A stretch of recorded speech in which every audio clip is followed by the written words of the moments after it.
parfois, sur les réseaux sociaux, il y a des gens qui ne sont pas d'accord avec ce que je dis, avec ce que je partage. C'est très bien, je ne prétends pas détenir la vérité. Je pense que la vérité est changeante en fonction d'un point de vue, qu'elle est comme un prisme qui offre plusieurs perspectives, qu'elle est un ensemble de points de vue différents.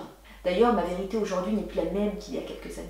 Ce qui m'agace en fait, c'est que lorsque quelqu'un exprime son désaccord en commentaire, ce n'est pas sa vérité qu'il exprime, mais celle d'un autre. Mais tu dis n'importe quoi. Lis le livre de Tartampion, tu verras que tu es dans le faux. Pauvre enfant. Ah ok, donc comme Tartampion a écrit un livre, il détient la vérité suprême et absolue. Tu sais quoi? Je crois plus à ce que je lis dans les livres, à ce que je vois à la télé. En fait, c'est simple, je ne crois plus tout court. J'aime lire, cela me donne entre autres des pistes de réflexion intéressantes, mais je préfère expérimenter. Si j'ai faim par exemple, je ne vais pas demander à Tartampion de manger pour moi, parce que c'est ridicule, j'aurai toujours faim. Alors ok, je te l'accorde, Tartampion est famous. Tartampion est respecté dans le monde entier, il a vendu des millions de livres. Mais Tartampion est un homme, comme toi et moi. Oui, avec un grand H, tu auras compris. Et bien qu'il y ait des théories intéressantes, ça ne reste que des théories. Alors ouais, c'est cool de connaître son point de vue, mais ça ne reste que son point de vue, ou le point de vue des autres d'ailleurs, qu'il aime lui aussi citer dans ses propres livres. Lorsque j'étais une enfant, mes parents ont été mes premiers gourous. Ils m'ont inculqué des valeurs en fonction de leur culture, de leurs croyances. Ils me disaient comment vivre, ce qui était bien, ce qui était mal, ce qui était vrai, ce qui était faux.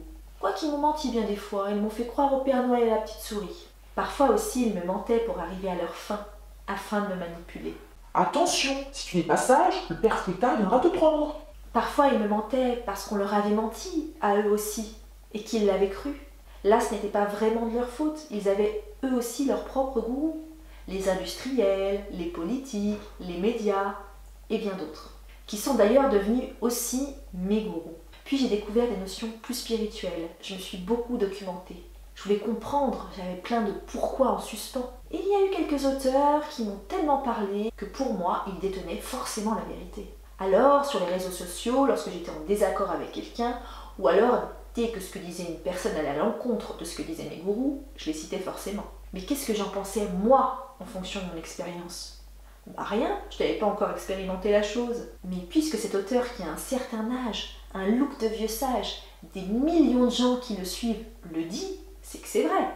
Et puis il faut reconnaître qu'il a l'air vraiment intelligent, qu'il écrit super bien, avec de jolies phrases et des mots du dico. J'ai trouvé bien plus grand maître en ceux qui n'avaient pas ces qualités. Juste malgré eux, dans leurs expériences quotidiennes et dans leur manière d'appréhender le monde, la vie. Bref, lorsque je balançais le lien vers le livre de mon gourou, ou une de ses citations en commentaire, c'est comme si je détenais l'argument imparable. C'était l'argument ultime. Là, on ne pouvait rien rétorquer à ça. J'ai eu bien des gourous à cette époque, des gourous spirituels qui agissaient sur mon système de croyances, comme le faisaient mes parents et bien d'autres autrefois. J'ai chassé des gourous pour en retrouver d'autres. Il y a eu aussi des gourous qui prônaient un mode de vie plus sain. Je le sentais bien que l'un d'entre eux n'était pas clean. J'avais vraiment un mauvais pressentiment. Et puis je ne le trouvais pas si en forme que ça.